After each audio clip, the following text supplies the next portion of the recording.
Is your Hyundai Santa Fe screen going black when you plug in Apple CarPlay? Statistically, most infotainment blackouts are just software glitches that a quick reset will resolve.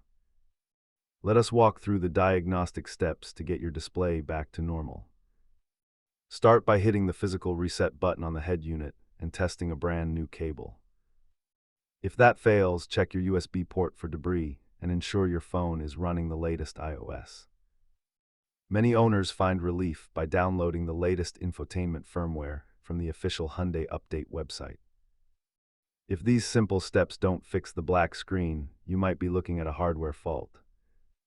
While software fixes are free, replacing a failed head unit is a significant investment. For advanced troubleshooting, pull the negative battery terminal to force a full system power cycle. Keep a paper clip and a high-quality cable in your glove box for these common connectivity issues. If the screen remains black after a hard reboot, check your warranty status before paying for a repair. Thanks for watching, and remember to subscribe for more Hyundai troubleshooting guides.